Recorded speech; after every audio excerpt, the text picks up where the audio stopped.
இப்போது அந்த தலைவர் எங்க இருக்கிறார்? இங்குதான், இந்த அரண்மனையில்தான் சிறை வைத்திருக்கிறார்கள். ஆனால் எங்கு என்று எவருக்குமே தெரியாது. தலைவர் இந்த அரண்மனையில்தான் சிறைப்படுத்தப்பட்டிருக்கிறார் என்றால் அவரை தேடி கண்டுபிடிக்கப் போவது மிகவும் கடினமான காரியமாக இருக்கப் போகிறது.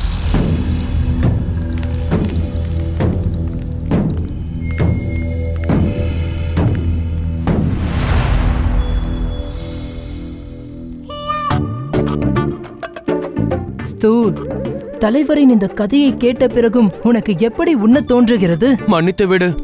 ஆனால் உங்களுக்கே தெரியும் அல்லவா, நான் துக்கமாக இருக்கும் சமயத்தில் எனக்கு அதிகமாக பசிக்கும் என்று. அதேதான், பசி, போஜனம். அந்த தலைவர் இந்த அரண்மனையில் தான் சிறைப்படுத்தப்பட்டிருக்கிறார் என்றால் அவருக்கு நிச்சயம் போஜனம் அளிக்கப்படும் அல்லவா? சமையலறையிலிருந்துதான். ஆம், சரியாக கூறினாய். இப்போது என்னுடைய திட்டத்தை கவனமாக கேட்டுக்கொள்ளுங்கள். மதிய போஜனையின் போது ஸ்தூல் சமையல் அறையில் இருந்து கொண்டிருப்பான். தலைவருக்கு போஜனத்தை எடுத்து செல்வதற்கு நிச்சயம் எவராவது வருவார்கள்.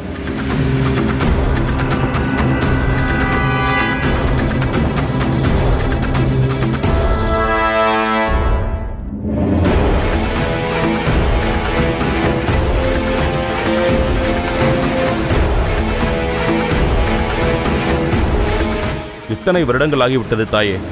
அவருக்கு கொடுக்கப்படும் உணவிலிருந்து துர்நாற்றம் வீசுகிறது. எதற்காக இவ்வளவு நாள் அவரை சிறைப்படுத்தி வைத்திருக்கிறோம்? இத்தனை வருடங்கள் ஆகியும் நீ திருந்தவில்லை.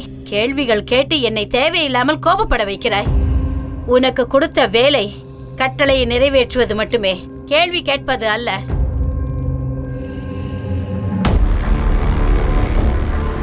சென்று விடு இங்கிருந்து. செல்கிறேன் தாயே.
என்ன செய்கிறாய் அடிமையே?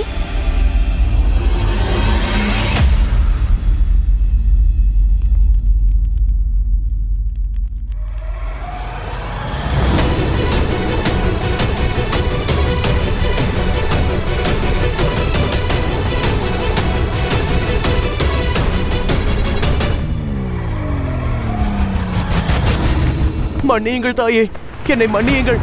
நான் இப்போது அந்த... நீ என்னிடம் நாடகம் ஆடாதே. சமையல் அறையில் யாரும் வரக்கூடாது என்று சட்டம் இருக்கிறது.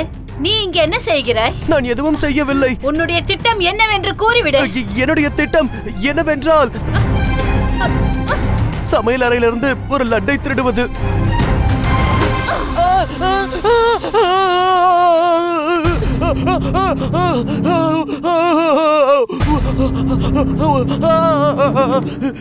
இதற்கு பிறகு நீ எதையும் திருடுவதற்கு முன்பு 1000 முறை யோசிக்க வேண்டும்.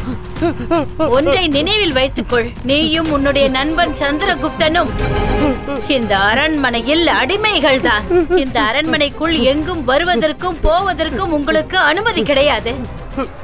இனி இங்கு வரக்கூடாது.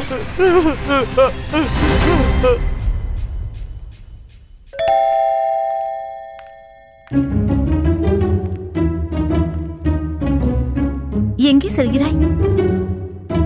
எங்கும் இல்லையே. நான் இந்த அரண்மனையின் அழகை ரசித்துக் கொண்டிருக்கிறேன். அரண்மனையை ரசிப்பதற்காக உனக்கு சம்பளம் அளிக்கவில்லை. நீ எனக்கு மேய்காப்பாளனாக நியமிக்கப்பட்டிருக்கிறாய், புரிகிறதா?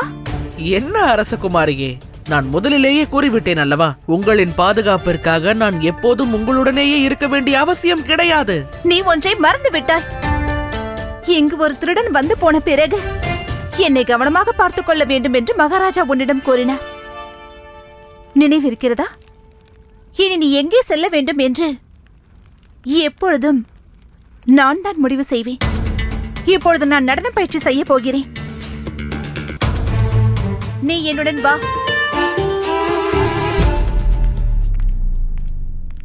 நான் எப்படியாவது இந்த அரசகுமாரியை ஏமாற்றிவிட்டு மீண்டும் இங்கு வந்தாக வேண்டும். வா அடிமையே.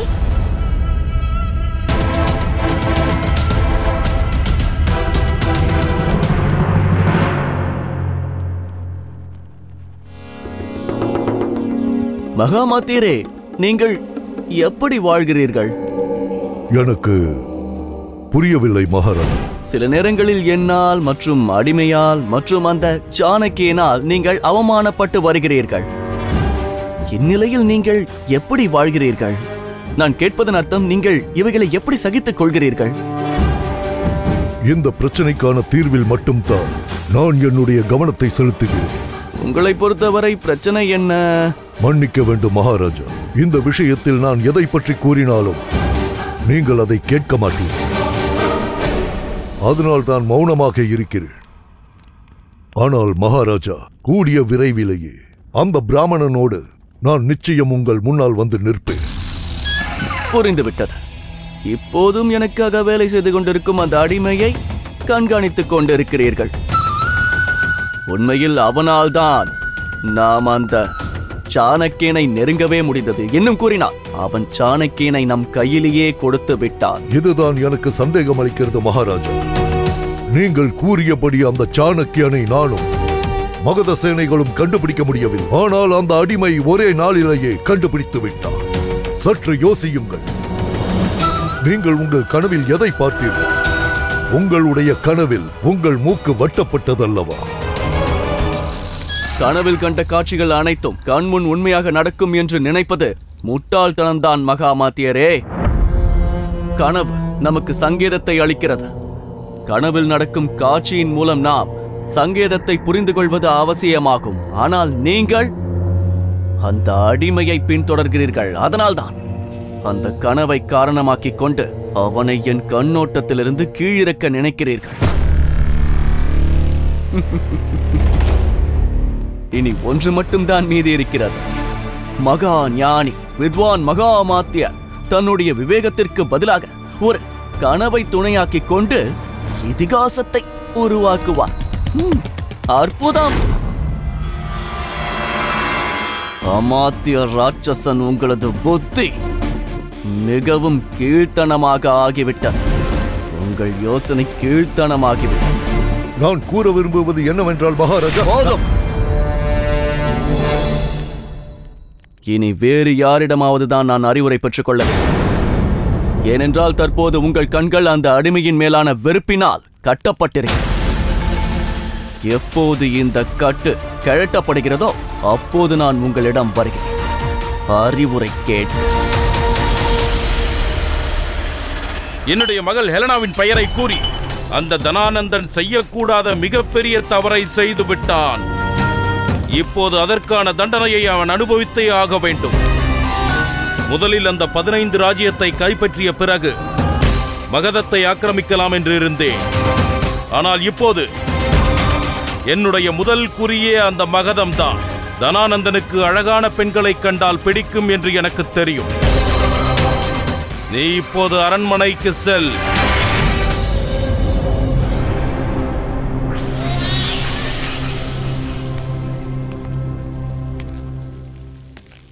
அந்த தனானந்தனுக்கு அரண்மனையில் ஆசை நாயகியாக இரு. என்னுடைய கண் பார்வையில் அந்த தனானந்தனை பற்றிய ஒவ்வொரு செய்திகளையும் எனக்கு கொடுத்து கொண்டே இரு. புரிந்ததா?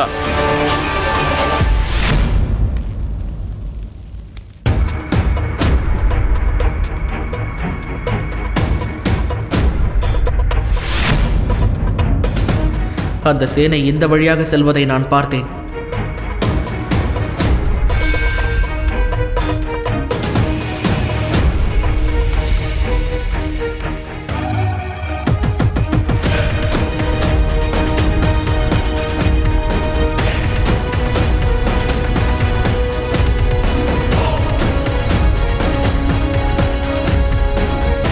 இங்கு எவருமே இல்லையே.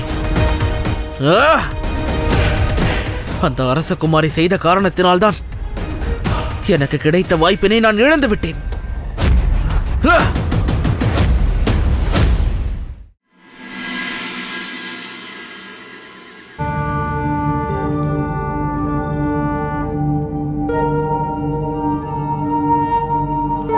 போதும் நண்பா, என் வயிறு நிரம்பி விட்டது.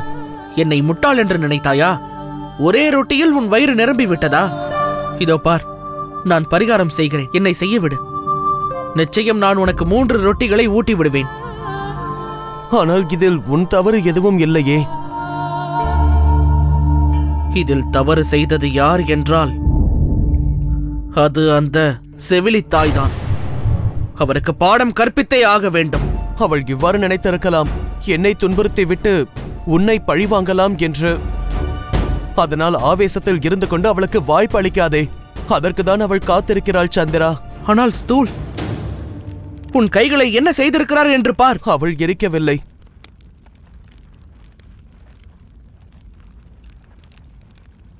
விதி திறந்திருக்கிறது. இந்த அகண்ட பாரதத்தின் வருங்கால மகாராஜா அவன் கைகளால் எனக்கு போஜனத்தை ஊட்டி விடுகின்றான். இது என்ன சாதாரண விஷயமா?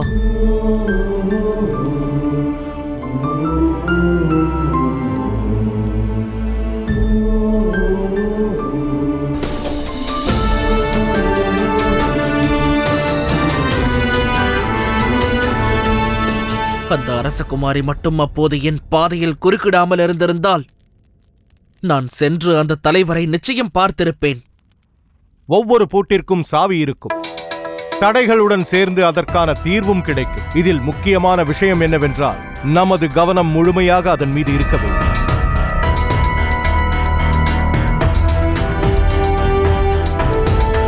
அது என்னவென்று கூறுங்கள். அவரை பார்ப்பதற்கு என்ன வழி இருக்கிறது ஆச்சாரியரே? என்னுடன் வா கூறுங்கள்.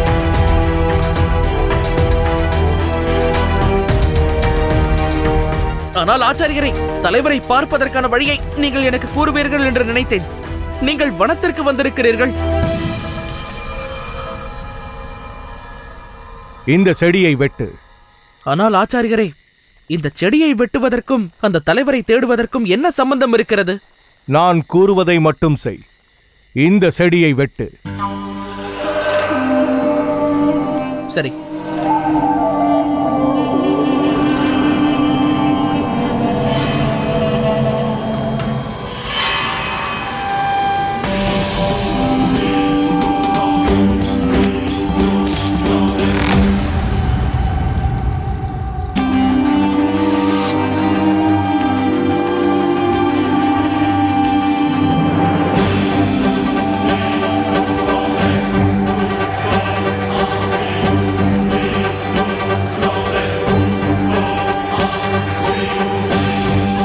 அற்புதம். ஆச்சாரியரே, இது என்ன வகை செடி? இப்போது இது எவ்வாறான செடி என்பது முக்கியமல்ல. முக்கியமான விஷயம் என்னவென்றால் இதனால் என்ன பயன் என்பதுதான். இந்த செடியில் இருக்கும் சாரின் விசேஷம் என்ன தெரியுமா? பகல் நேரத்தில் வெறும் தண்ணீரைப் போல காட்சியளிக்கும். ஆனால் இரவு நேரத்தில் இருள் சூழும் போது எந்த ஒரு ஒளியோ தீயோ இல்லாமல் இது பிரகாசிக்கும்.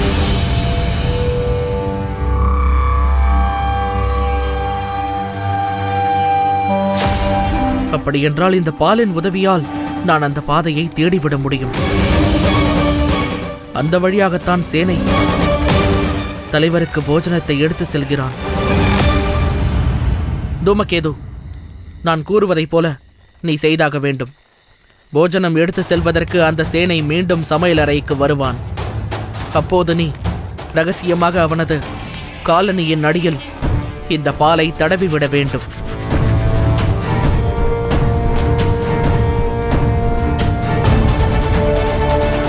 அதன் பிறகு அந்த காலணியின் தடமானது தலைவர் இருக்கும் அறை வரைக்கும் செல்லும்.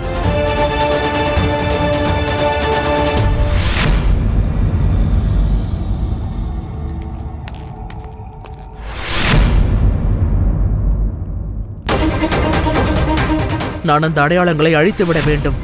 ஒருவேளை எவராவது பார்த்துவிட்டால் சந்தேகம் வந்துவிடும்.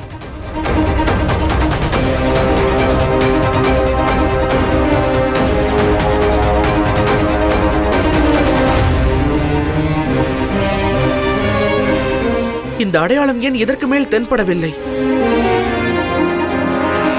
இங்கு ஏதோ ஒரு ரகசிய வாயில் இருக்கிறது.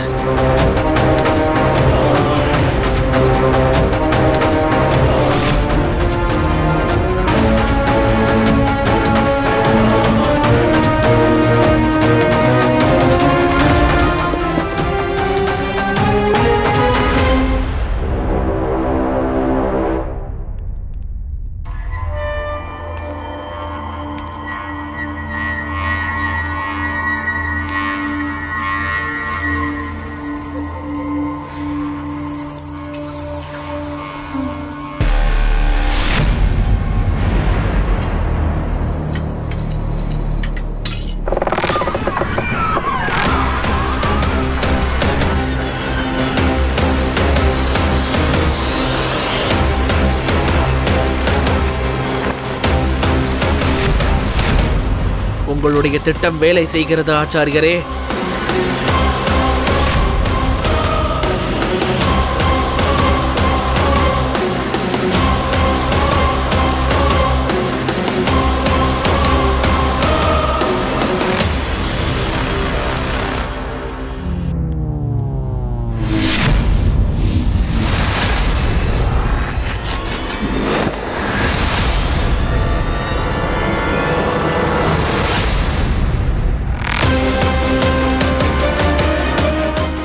இந்த காலடி தடங்கள் இதோடு முடிந்து விட்டன.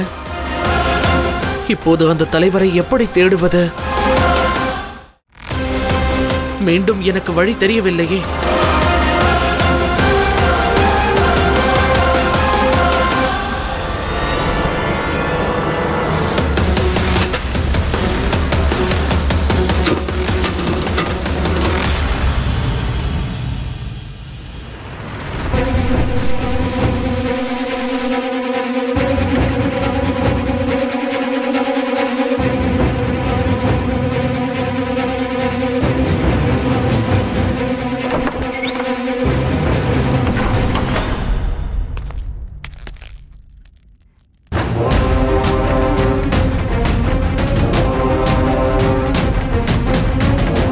இப்படிப்பட்ட ஒரு இருளில் நான் அந்த தலைவரை எப்படி தேடுவேன்?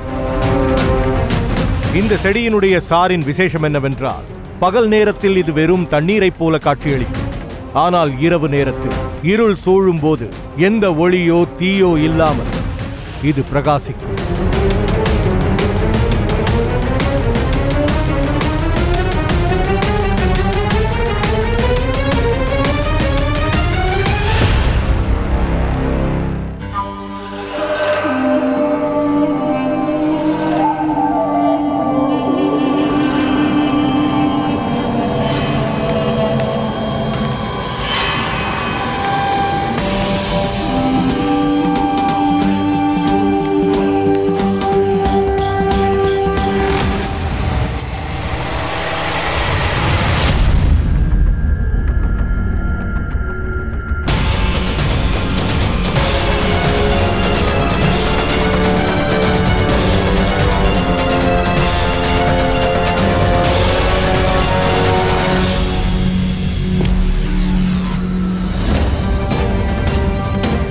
தனானந்தன் அந்த மறைவிடத்தை உருவாக்கியதற்கு பின்னால் அவருடைய கைகளை வெட்டிவிட்டான். அவருடைய நாக்கையும் வெட்டிவிட்டான்.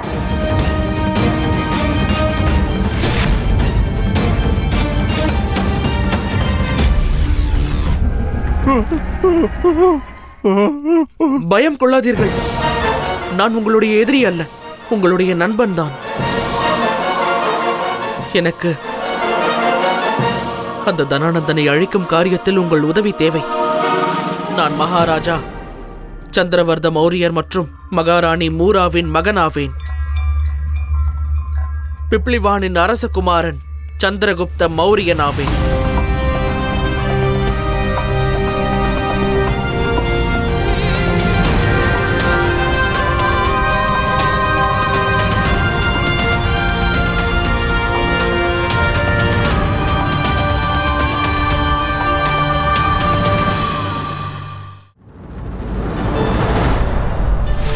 பாடைக்கென்று ஒரு விசேஷ குணம் உள்ளது. இதனுள் இருக்கும் குளிர்ந்த நீரை வைத்து இது அனைவரின் தாகத்தையும் தீர்க்கக்கூடியது. இருப்பினும் ஒருவேளை இதில் சின்னதாக ஒரு ஓட்டை விழுந்துவிட்டால்